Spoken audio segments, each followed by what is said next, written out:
जय श्री राम, जय श्री कृष्ण, हर हर महादेव सभी को। आपने अक्सर देखा होगा कि जितने भी एंटी हिंदूज़ हैं, आर्य समाजी है, एथिस्ट है, वो अक्सर शिवलिंग का मजाक उड़ाते हैं। वो कहते हैं कि शिवलिंग यानी शिव जी का प्राइवेट पार्ट, और इस तरह से भ्रांतियाँ फैलाते हैं, लोगों की अज्ञानता का फ़ायदा उठाते हैं। तो आज हम शिव महापुराण से ही जानेंगे कि शिवलिंग क्या है। ये है मेरे पास शिव महापुराण पार्ट 1। जैसे कि आपको पता है कि ये सीरीज़ चल रही है, भगवद लीला और पुराणों पर लगे समस्त प्रकार के आक्षेपों का खंडन। अभी तक इसमें मोस्ट ऑफ मैंने जितने भी बड़े बड़े आक्षेप हैं जो एंटी हिंदूज़ द्वारा लगाए गए हैं, उन सभी का मैंने खंडन कर दिया है। जैसे श्री कृष्ण ने वस्त्र चुराए, या शिव मोहिनी लीला, फिर बृहदारण्यक के उपनिषद पे भी आक्षेप लगाया गया था, फिर ब्रह्म वैवर्त पुराण पे सबसे ज़्यादा लगाया जाता है।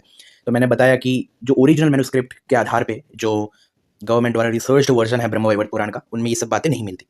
फिर अक्सर रासलीला पे आक्षेप लगाया जाता है कि भाई श्री कृष्ण तो चरित्रहीन थे, भागवत पुराण ने श्री कृष्ण का नाम बिगाड़ा है, या एक्सेट्रा एक्सेट्रा। तो ये दोनों वीडियोस आप देखिए कि क्या श्री कृष्ण चरित्रहीन थे, और सेकंड कि गोपी कृष्ण संबंध। आपको पता होगा आवाज़ हक ने केजीएफ करके पूरा लाइव किया था, जिसमें वो बीच बीच में से श्लोक दिखाकर उनको मिस इंटरप्रेट करके भ्रांतियाँ फैला रहा था। तो मैंने पूरा डिटेल में बताया है कि कृष्ण का चरित्र कैसा था और गोपी और कृष्ण के बीच कैसा संबंध था। तो ये वीडियो भी अवश्य देखना। तो आप ये प्लेलिस्ट देखिए ताकि आपको ये पता चल सके कि हमें इन पे भरोसा नहीं करना है, क्योंकि ये लोग सिर्फ मिस इंटरप्रेट करते हैं, आउट ऑफ कॉन्टेक्स्ट दिखाते हैं, और कितनी बार तो ट्रांसलेशंस भी गलत दिखाते हैं। तो इस प्लेलिस्ट के लिंक मैं अपने डिस्क्रिप्शन में और पिन कमेंट में डाल दूंगा कि भगवत लीला और पुराणों पर लगे समस्त प्रकार के आक्षेपों का खंडन। शिव महापुराण का हम देखेंगे, श्री शिव महापुराण, उसका हम देखेंगे विश्वेश्वर संहिता, उसका 16th अध्याय, विंध्वेश्वर संहिता 16th अध्याय, उसका हम देखेंगे 87th वर्ष से।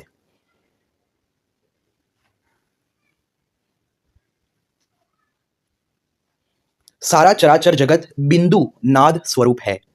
बिंदु शक्ति है और नाद शिव। इस तरह यह जगत शिव शक्ति स्वरूप ही है। नाद बिंदु का और बिंदु इस जगत का आधार है। ये बिंदु और नाद यानी शक्ति और शिव संपूर्ण जगत के आधार रूप से स्थित है। बिंदु और नाद से युक्त सब कुछ शिव स्वरूप है, क्योंकि वही सबका आधार है। यानी यही मतलब ये जो बिंदु और नाद है, ये सबकी अंडरलाइंग रियलिटी है, एसेंस है। इसलिए यहां पर कहा गया है कि क्योंकि वही सबका आधार है। आधार में ही आधेय का समावेश अथवा लय होता है। यही सकलीकरण है। इस सकलीकरण की स्थिति से ही सृष्टि काल में जगत का प्रादुर्भाव होता है, इसमें संशय नहीं है। शिवलिंग बिंदु नाद स्वरूप है, अतः उसे जगत का कारण बताया जाता है। तो शिवलिंग क्या है? शिव पुराण के अनुसार बिंदु और नाद का स्वरूप है। और ये लोग क्या फैलाते हैं कि शिवलिंग यानी तो ये, शिवलिंग यानी तो वो। शिव महापुराण में ही फिलोसॉफिकली समझाया है कि शिवलिंग यानी बिंदु और नाद का स्वरूप है, अतः उसे जगत का कारण बताया जाता है। बिंदु देवी है और नाद शिव, इन दोनों का संयुक्त रूप ही शिवलिंग कहलाता है। अतः जन्म के संकट से छुटकारा पाने के लिए शिवलिंग की पूजा करनी चाहिए। बिंदु रूपा देवी उमा माता है और नाद स्वरूप भगवान शिव पिता।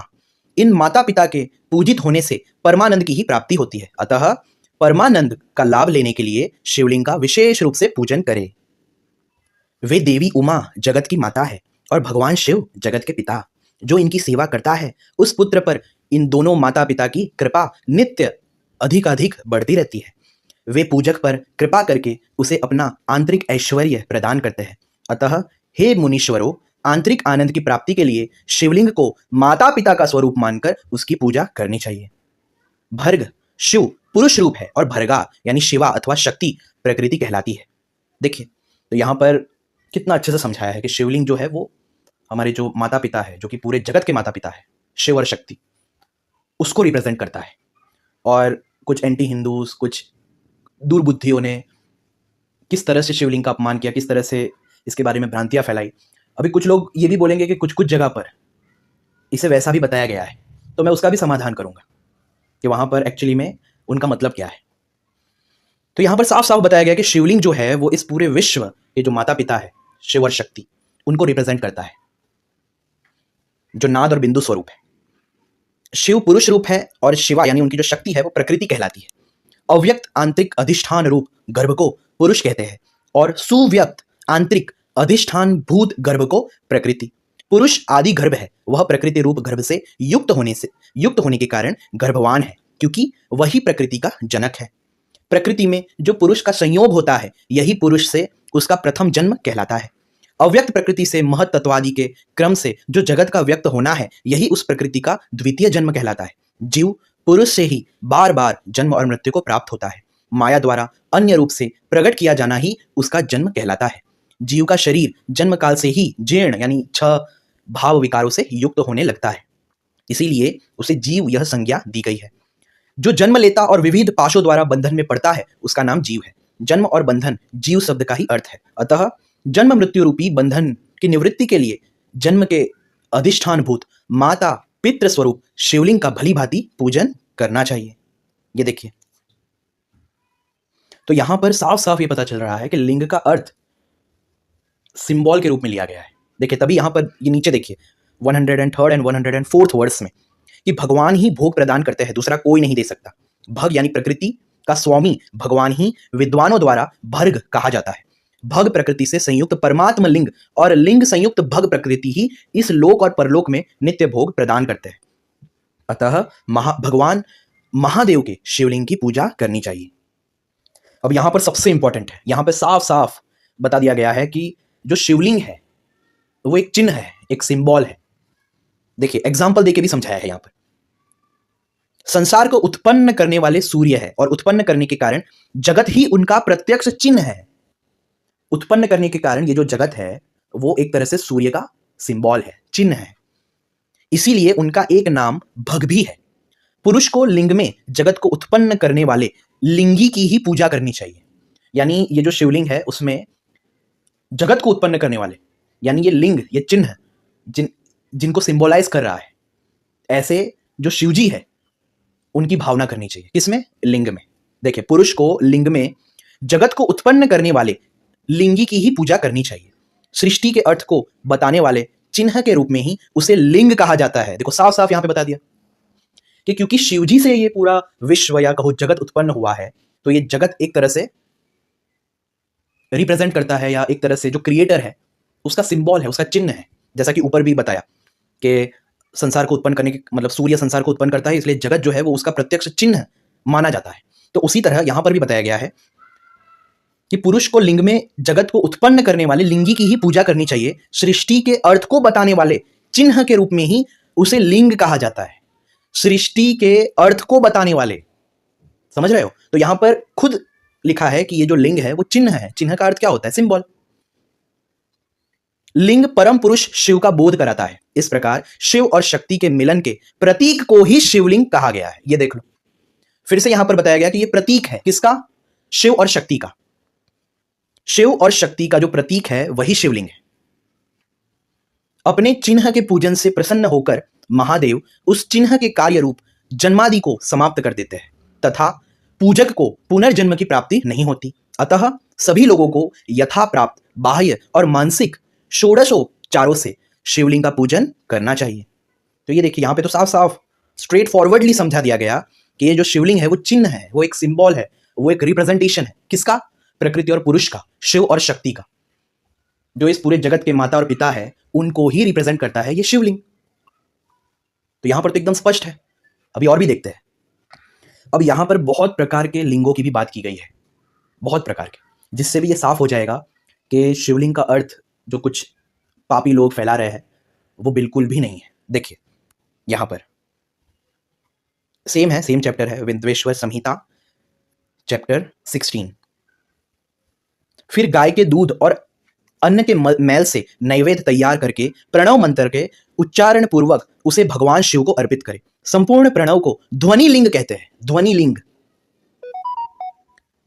स्वयंभू लिंग नाद स्वरूप होने के कारण नाद लिंग कहा गया है। ये देखिए, यहां पर नाद लिंग भी आ गया। तो अगर सच में लिंग का अर्थ यहां पर कुछ और होता, सिंबल नहीं होता, चिन्ह नहीं होता, तो ध्वनि लिंग, नाद लिंग, फिर और भी आगे ये बिंदु लिंग, ये सब कैसे आ सकते थे? यंत्र या अर्धा बिंदु स्वरूप होने के कारण बिंदु लिंग के रूप में विख्यात है। उसमें अचल रूप से प्रतिष्ठित जो शिवलिंग है वह मकार स्वरूप है, इसलिए मकार लिंग कहलाता है। सवारी निकालने के आदि के लिए जो चर लिंग होता है वह उकार स्वरूप होने से उकार लिंग कहा जाता है तथा पूजा की दीक्षा देने वाले जो गुरु या आचार्य है उनका विग्रह आकार का प्रतीक होने से आकार लिंग माना गया है। तो आप देखिए यहाँ पे तो एकदम स्पष्ट है कि लिंग का अर्थ सिंबल है। इस प्रकार प्रणव में प्रतिष्ठित अकार, उकार, मकार, बिंदु, नाद और ध्वनि के रूप में लिंग के 6 भेद है। यानी प्रणव होता है ना, प्रणव यानी अ, उ, म, फिर बिंदु, नाद, तो उसको ही कहा गया है कि अकार, उकार, मकार, बिंदु, नाद और ध्वनि के रूप में लिंग के 6 भेद है। 6 लिंगों की नित्य पूजा करने से साधक जीवन मुक्त हो जाता है, इसमें संशय नहीं है। देखिए, तो शिव पुराण में ही अच्छे से समझाया गया है कि शिवलिंग जो है वो प्रतीक है। किसका प्रतीक है? शिव और शक्ति के मिलन का, पुरुष और प्रकृति के मिलन का प्रतीक है। फिर अगर हम विंध्येश्वर संहिता के 17th अध्याय के 75th वर्स से भी देखेंगे, 75th to 79th, तो यहां पर भी बताया गया है कि नीचे संसारी जीव रहते हैं और ऊपर मुक्त लोग। प्राकृत द्रव्यों से पूजा करने वाले उसके नीचे रहते हैं और पौरुष द्रव्यों से पूजा करने वाले उससे ऊपर जाते हैं। उसके नीचे शक्तिलिंग है और उसके ऊपर शिवलिंग। तो अगर सच में शिवलिंग का अर्थ शिव जी का कोई प्राइवेट पार्ट होता तो फिर ये शक्तिलिंग को क्या कहोगे? यहाँ पे तो शक्तिलिंग भी लिखा है, बिंदु लिंग भी मैंने अभी पहले बताया, नाद लिंग भी बताया, अकार लिंग, मकार लिंग, इन सबको क्या बोलोगे? अगर सच में शिवलिंग का अर्थ वैसा ही होता तो यहाँ पर तो शक्तिलिंग की भी बात है, उसका क्या अर्थ लोगे फिर? उसके नीचे सगुण लिंग है और उसके ऊपर निर्गुण लिंग, उसके नीचे कल्पित लिंग है और उसके ऊपर कल्पित नहीं है, उसके नीचे आदि भौतिक लिंग और उसके ऊपर आध्यात्मिक लिंग है, उसके नीचे 112 शक्ति लोक है, उसके नीचे बिंदु रूप और उसके ऊपर नाद रूप है। फिर से बिंदु और नाद आ गया, जो पहले भी मैंने बताया कि जो शिवलिंग है वो बिंदु और नाद के मिलन को रिप्रेजेंट कर रहा है। तो यहां पर भी वो सेम चीज आ गई कि अल्टीमेटली ये जो भी कुछ स्वरूप है शिवलिंग का, जितने भी प्रकार के लिंग है, वो सब बिंदु रूप और नाद रूप है। विंध्येश्वर संहिता 17th चैप्टर का 131st वर्स से हम देखेंगे। यहां पर लिखा है कि शिव भक्त की पूजा से भगवान शिव बहुत प्रसन्न होते हैं। शिव और उनके भक्त में कोई भेद नहीं है, वह साक्षात शिव स्वरूप ही है। देखो, अद्वैत आ गया। जो वास्तविक सनातन धर्म है वो हर जगह आ ही जाता है। शिव स्वरूप मंत्र को धारण करके वह शिव ही हो जाता है। शिव भक्त का शरीर शिव रूप ही है, अतः उसकी सेवा में तत्पर रहना चाहिए। जो शिव के भक्त है वे लोक और वेद की सारी क्रियाओं को जानते हैं। जो क्रमशः जितना जितना शिव मंत्र का जप कर लेता है उसके शरीर को उतना शिव का सामीप्य प्राप्त हो जाता है, इसमें संशय नहीं है। शिव भक्त स्त्री का रूप देवी पार्वती का ही स्वरूप है, यानी जो फीमेल शिवा डिवोटीज है वो साक्षात पार्वती जी का ही स्वरूप है। वह जितना मंत्र जपती है उसे उतना ही देवी का सानिध्य प्राप्त होता जाता है। बुद्धिमान व्यक्ति को शिव का पूजन करना चाहिए, इससे वह साक्षात मंत्र रूप हो जाता है। साधक स्वयं शिव स्वरूप होकर पराशक्ति का पूजन करे। शक्ति, मूर्ति तथा लिंग का चित्र बनाकर अथवा मिट्टी आदि से इनकी आकृति का निर्माण करके प्राण प्रतिष्ठा पूर्वक निष्कपट भाव से इनका पूजन करे। शिवलिंग को शिव मानकर अपने को शक्ति रूप समझकर शक्ति लिंग को देवी और अपने को शिव रूप समझकर शिवलिंग को नाद रूप तथा शक्ति को बिंदु रूप मानकर परस्पर सते हुए शक्तिलिंग और शिवलिंग के प्रति उप प्रधान और प्रधान की भावना रखते हुए जो शिव और शक्ति का पूजन करता है वह मूल रूपी भावना करने के कारण शिव रूप ही है। शिव भक्त शिव मंत्र रूप होने के कारण शिव के ही स्वरूप है। देखिए, फिर से यहां पर बता दिया कि भाई शिवलिंग जो है वो नाद रूप है। शिवलिंग में जो शिव स्वरूप है वो नाद है, नाद का स्वरूप है। और शक्ति को बिंदु स्वरूप मानना चाहिए, शक्ति को बिंदु रूप मानकर परस्पर सटे हुए शक्तिलिंग और शिवलिंग के प्रति उप प्रधान और प्रधान की भावना रखते हुए जो शिव और शक्ति का पूजन करता है। तो यहां पर कहां ऐसा कहा है कि भाई शिवलिंग को ऐसा मानो वैसा मानो? यहां पे तो नाद और बिंदु स्वरूप में ही उसको देखने की बात की है, और यहां पर तो शक्तिलिंग भी है। तो अगर सच में शिवलिंग का अर्थ शिव जी का प्राइवेट पार्ट होता तो फिर शक्तिलिंग का अर्थ क्या करोगे आप लोग? फिर उसके पहले जो जो मैंने दिखाए, बिंदु लिंग, नाद लिंग, अकार लिंग, मकार लिंग, उन सबका क्या करोगे? ध्वनि लिंग। तो ये एक्चुअली में कुछ चीजों को मिस इंटरप्रेट करके ये भ्रांति फैला दी गई है कि भाई शिवलिंग का अर्थ तो ये है। ये एक्चुअली में मिस इंटरप्रिटेशन है और कुछ नहीं है।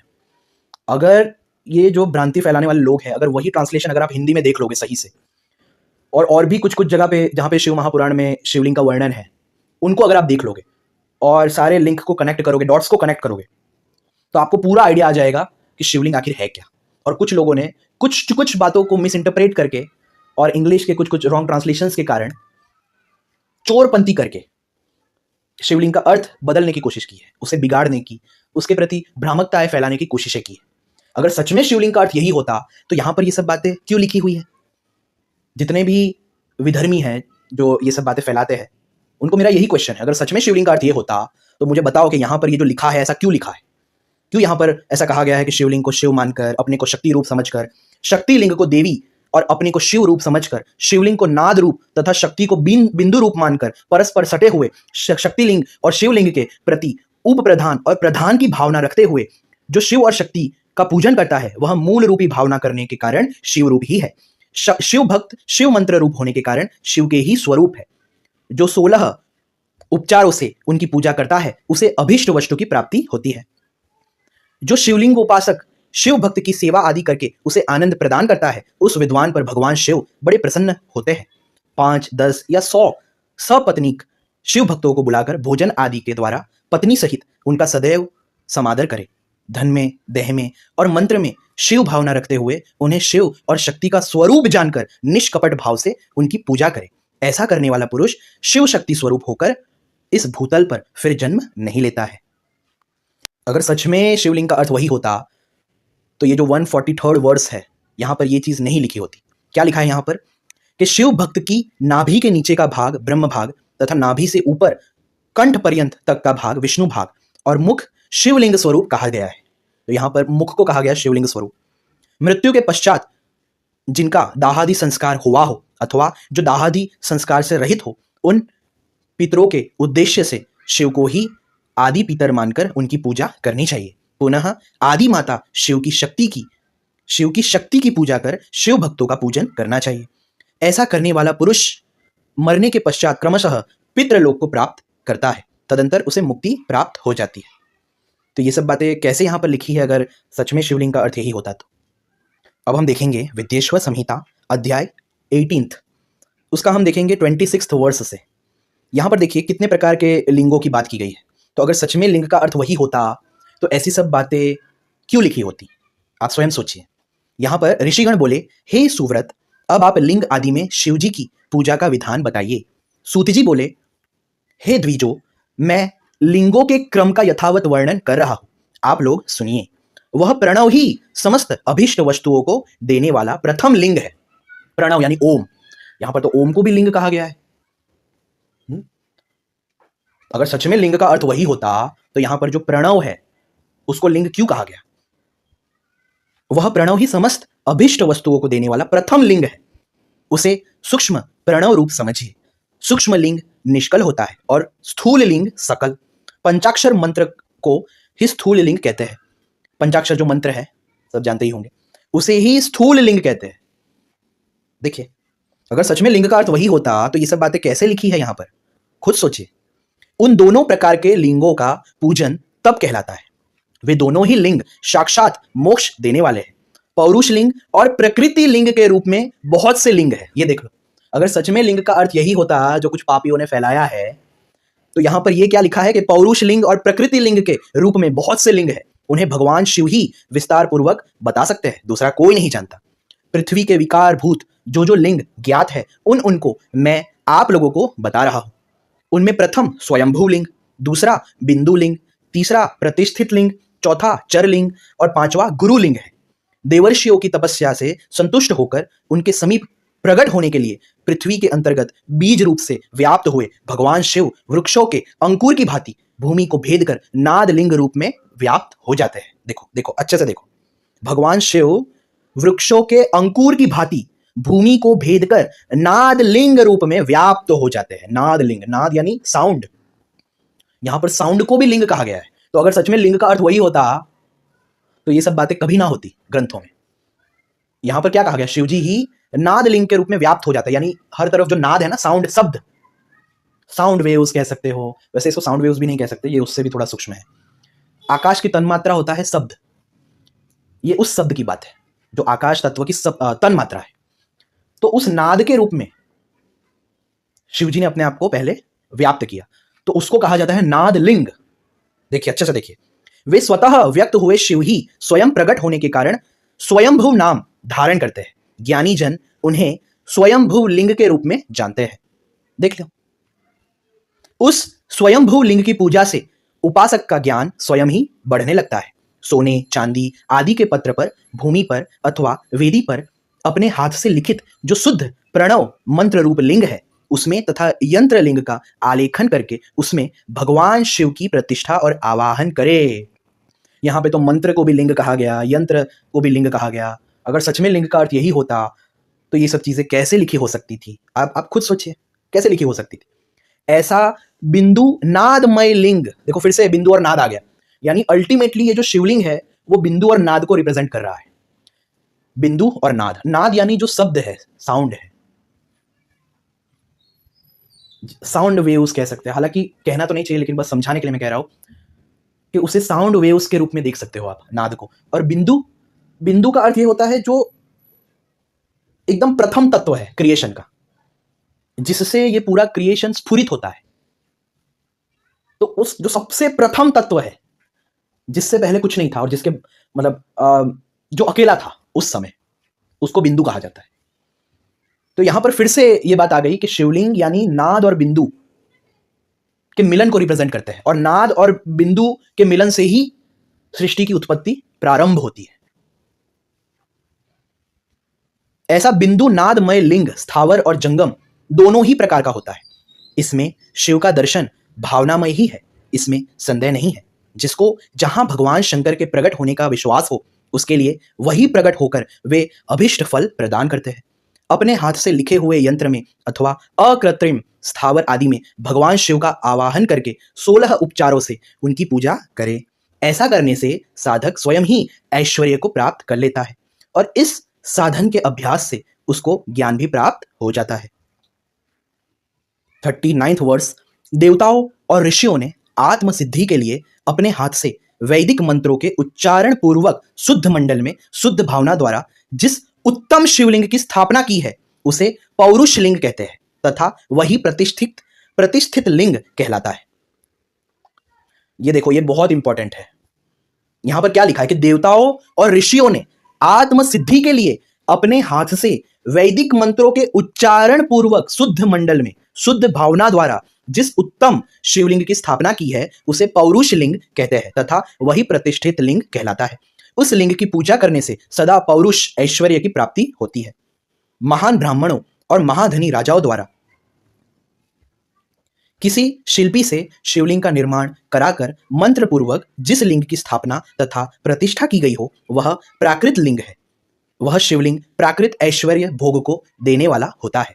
जो शक्तिशाली और नित्य होता है उसे पौरुष लिंग कहते हैं, और जो दुर्बल तथा अनित्य होता है वह प्राकृत लिंग कहलाता है। लिंग नाभि, जिह्वा, नासिका का अग्रभाग और शिखा के क्रम से कटी, हृदय और मस्तक तीनों स्थानों में जो लिंग की भावना की गई है, ये देखो, लिंग की भावना की गई है, उस आध्यात्मिक लिंग को ही चर लिंग कहते हैं। पर्वत को पौरुष लिंग बताया गया है, और भूतल को विद्वान पुरुष प्राकृत लिंग मानते हैं। वृक्ष आदि को पौरुष लिंग जानना चाहिए। गुल्म आदि को प्राकृत लिंग कहा गया है। साठी नामक धान्य को प्राकृत लिंग समझना चाहिए, और शाली एवं गेहूं को पौरुष लिंग। ये देखो, अणिमा आदि 8 सिद्धियों को देने वाला जो ऐश्वर्य है, उसे पौरुष ऐश्वर्य जानना चाहिए। सुंदर स्त्री तथा धन आदि विषयों को आस्तिक पुरुष प्राकृत ऐश्वर्य कहते हैं। चर लिंगों में सबसे प्रथम रसलिंग का वर्णन किया जाता है। रसलिंग ब्राह्मणों को उनकी सारी अभीष्ट वस्तुओं को देने वाला है। शुभ कारक बाणलिंग क्षत्रियों को महान राज्य की प्राप्ति कराने वाला है। स्वर्णलिंग वैश्यों को महाधन पति का पद प्रदान कराने वाला है, तथा सुंदर शिलालिंग शूद्रों को महाशुद्धि देने वाला है। स्फटिक लिंग तथा बाणलिंग सब लोगों को उनकी समस्त कामनाएं प्रदान करते हैं। अपना न हो तो दूसरे का स्फटिक या बाणलिंग भी पूजा के लिए निषिद्ध नहीं है। स्त्रियों विशेषतः सधवाओं के लिए। तो यहां पर देखिए कितना स्पष्ट है। इसी से आपको अभी तक स्पष्ट हो जाना चाहिए कि शिवलिंग का अर्थ यह बिल्कुल नहीं है जो कुछ लोग फैला रहे हैं। पार्थिव लिंग की पूजा का विधान है। प्रवृत्ति मार्ग में स्थित विधवाओं के लिए स्फटिक लिंग की पूजा बताई गई है, परंतु विरक्त विधवाओं के लिए रसलिंग की पूजा को ही श्रेष्ठ कहा गया है। हे सुव्रतो, बचपन में, युवावस्था में और बुढ़ापे में भी शुद्ध स्फटिकमय शिवलिंग का पूजन स्त्रियों को समस्त भोग प्रदान करने वाला है। ग्रहासक्त स्त्रियों के लिए पीठ पूजा भूतल पर संपूर्ण अभिष्ट को देने वाली है। प्रवृत्ति मार्ग में चलने वाला पुरुष सुपात्र गुरु के सहयोग से ही समस्त पूजा कर्म संपन्न करे। इष्ट देव का अभिषेक करने के पश्चात अगहनी के चावल से बने हुए नैवेद्य अर्पण करे। पूजा के अंत में शिवलिंग को पधराकर घर के भीतर पृथक संपुट में स्थापित करे। जो निवृत्ति मार्गी पुरुष है उनके लिए हाथ पर ही शिवलिंग पूजा का विधान है।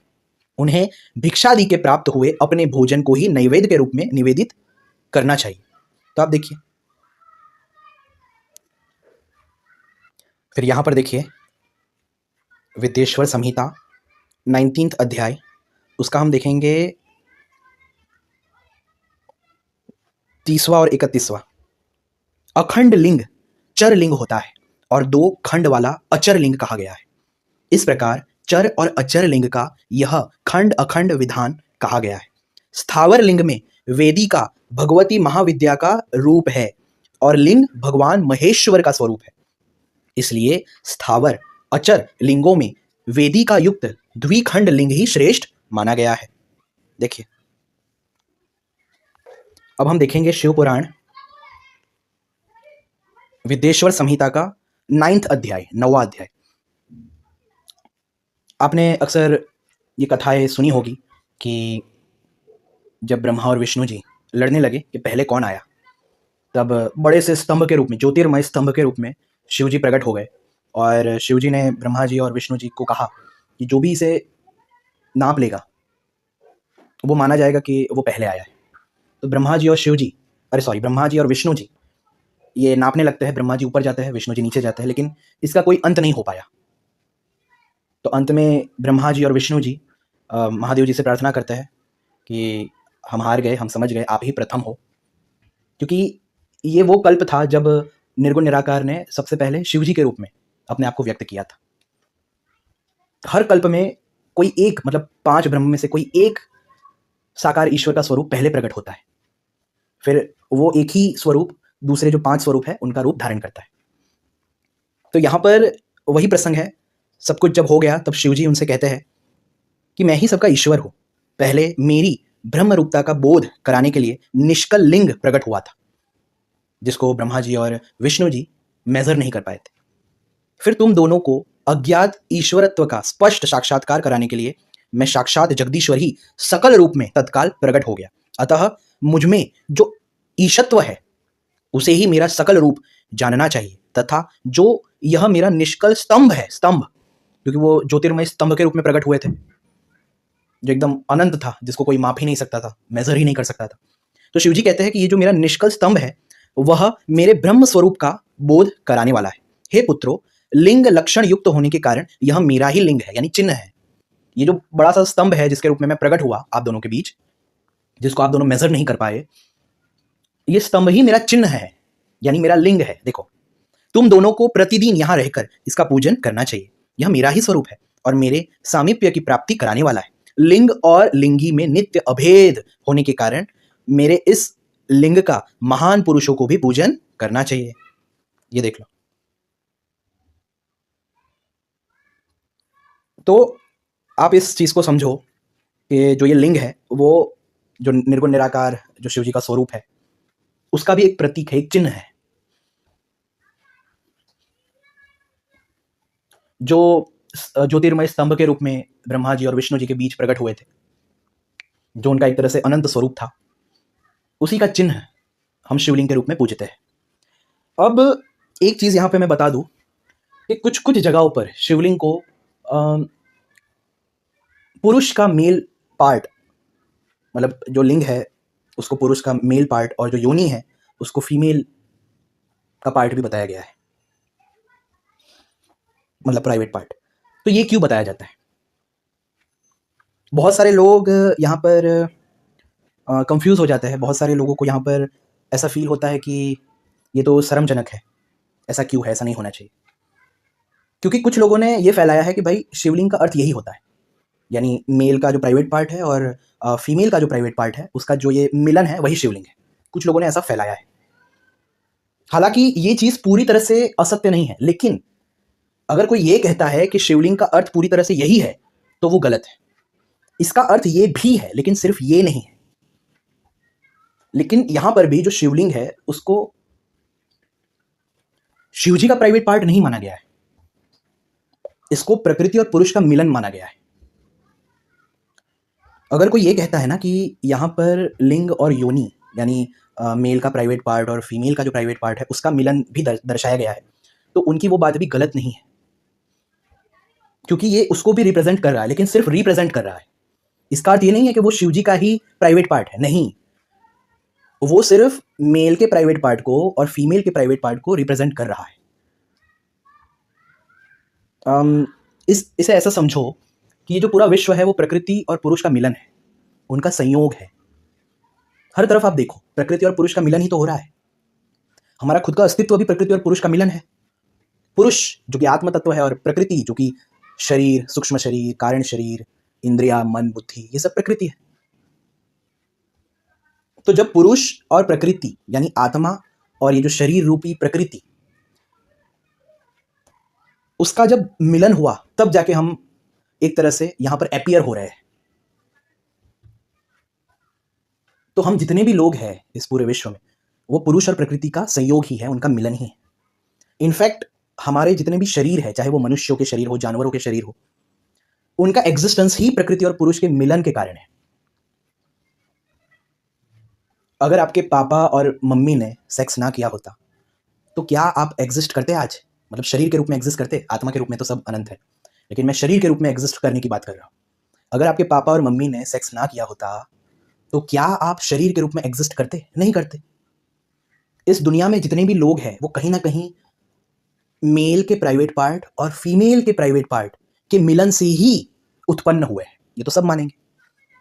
ये मुसलमान भी लिंग और योनि के मिलन से ही उत्पन्न हुआ है ना।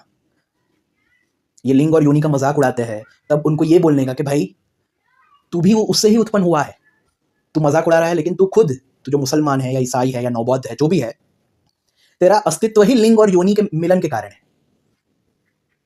अगर लिंग और योनि का मिलन नहीं होता तो तू उत्पन्न कैसे होता? तो कहीं ना कहीं एक दृष्टि से शिवलिंग, क्योंकि उत्पत्ति का भी बोधक है, इसलिए वो मेल के प्राइवेट पार्ट और फीमेल के प्राइवेट पार्ट को भी रिप्रेजेंट करता है। ये बात सच है। लेकिन अगर कोई ये कहे कि शिवलिंग सिर्फ इसको रिप्रेजेंट करता है तो वहां पर वो गलत है। वो सिर्फ इसको रिप्रेजेंट नहीं करता, बहुत सारे रिप्रेजेंटेशन शिवलिंग के रूप में हो रहे हैं।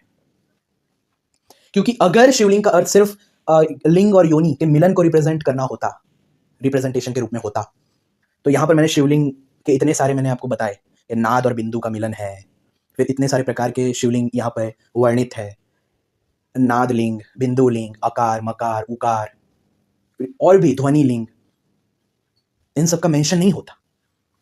फिर शक्ति लिंग का भी मेंशन नहीं होता अगर शिवलिंग का अर्थ सिर्फ ये होता तो। हाँ, शिवलिंग पुरुष और प्रकृति के मिलन को रिप्रेजेंट करता है, क्योंकि पुरुष और प्रकृति के मिलन के बिना ये क्रिएशन कैसे संभव है? खुद के एग्जाम्पल से देख लो। आपके जो पापा है वो पुरुष है, आपकी जो मम्मी है वो प्रकृति है, शक्ति है। अगर आपके पापा और मम्मी का मिलन ना हुआ होता तो क्या आप उत्पन्न होते? नहीं होते। अगर पापा के प्राइवेट पार्ट और मम्मी के प्राइवेट पार्ट का मिलन नहीं हुआ होता तो क्या आप उत्पन्न होते? नहीं होते। तो कहीं ना कहीं शिवलिंग उसको भी रिप्रेजेंट कर रहा है, लेकिन सिर्फ उसको रिप्रेजेंट नहीं कर रहा। ये वन ऑफ द रिप्रेजेंटेशन है शिवलिंग का। लेकिन अगर कोई बोले कि भाई ये तो सिर्फ शिवजी का लिंग है, हाँ, प्राइवेट पार्ट है, ना, ऐसा नहीं है। ये पुरुष और प्रकृति के मिलन को भी रिप्रेजेंट कर रहा है।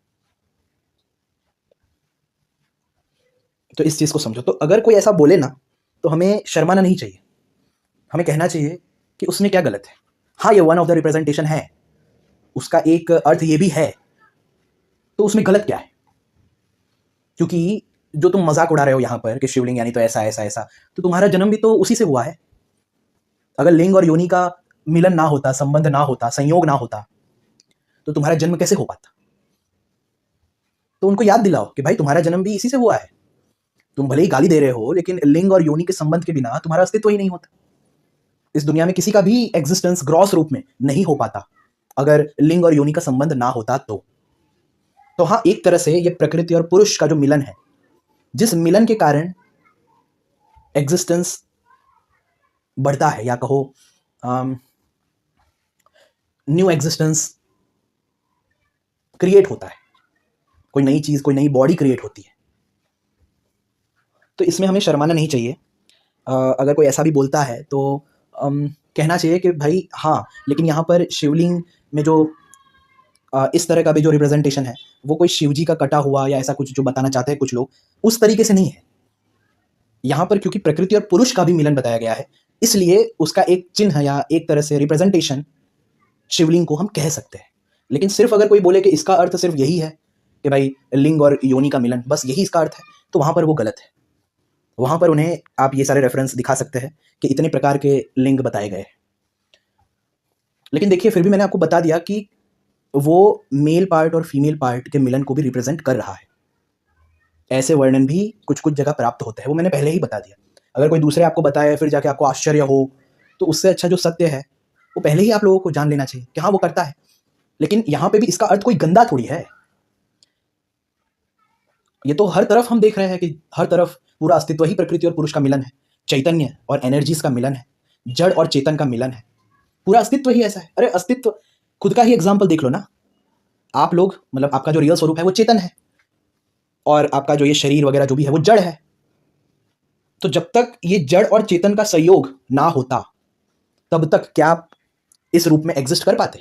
अभी जो आप सब कुछ जो एक्सपीरियंस कर पा रहे हो, आप एग्जिस्ट कर पा रहे हो, क्या आप इस शरीर के रूप में एग्जिस्ट कर पाते अगर जड़ और चेतन का मिलन ना हुआ होता तो? पुरुष और प्रकृति का मिलन ना हुआ होता तो? नहीं कर पाते। तो प्रैक्टिकली हमें ये समझना चाहिए कि हाँ, शिवलिंग का एक अर्थ ये भी है कि पुरुष और प्रकृति के मिलन से ही ये अस्तित्व अपीयर हो रहा है, एक्सपांड हो रहा है। इसलिए अगर कोई ऐसा बोले तो हमें शर्माना नहीं चाहिए या हिचकिचाना भी नहीं चाहिए। लेकिन अगर कोई बेशर्म की तरह मजाक उड़ाए कि इसका अर्थ तो यही है यही है, तो बिल्कुल वहां पर उनका मुंह बंद करना चाहिए कि नहीं, इसका अर्थ सिर्फ ये नहीं है। ये प्रकृति और पुरुष के मिलन को दर्शा रहा है, लेकिन इसका अर्थ ये नहीं है कि ये सिर्फ इसको ही दर्शा रहा है। ये बिल्कुल नहीं है, ये इसको भी दर्शा रहा है, ऐसा बोलो। क्योंकि लिंग और योनि के मिलन के बिना कोई नया शरीर उत्पन्न ही नहीं हो सकता। तो फिर हमें शर्म क्यों है इस बात को एक्सेप्ट करने के लिए? शर्म क्यों है कि भाई ये कहीं ना कहीं शिवलिंग इसको भी रिप्रेजेंट कर रहा है, और ये तो प्रैक्टिकल है ना, इसमें शर्म की कोई बात नहीं। तो बस यही मुझे कहना है। बाकी शिवलिंग का अर्थ सिर्फ ये नहीं है, और ये प्रकृति और पुरुष का बस एक रिप्रेजेंटेशन है, अगर उस रूप में भी देखे तो। और खास करके आध्यात्मिक दृष्टि से तो ये नाद और बिंदु को रिप्रेजेंट करता है, नाद और बिंदु के मिलन को रिप्रेजेंट करता है। ये आज हमने देखा और समझा। तो बस इतना ही कहना है। आप लोग इन लोगों की बातों से गुमराह मत हो, ये लोग आपकी अज्ञानता का फायदा उठा रहे हैं। और जहाँ जहाँ ये बताया कि शिव जी का कट के गिर गया और ये सब, वहाँ पर आप हिंदी के ट्रांसलेशंस देख लो, वहाँ पर ऐसा नहीं है। हिंदी में देख लो, आपको पता चल जाएगा। तो बस इतना ही कहना है मुझे। और पहले के भी जो सीरीज़ के वीडियोज़ है वो भी आप देखो, ताकि आपको पता चले कि ये लोग कितनी आपकी अज्ञानता का फ़ायदा उठाते हैं। जय श्री राम, जय श्री कृष्ण, हर हर महादेव।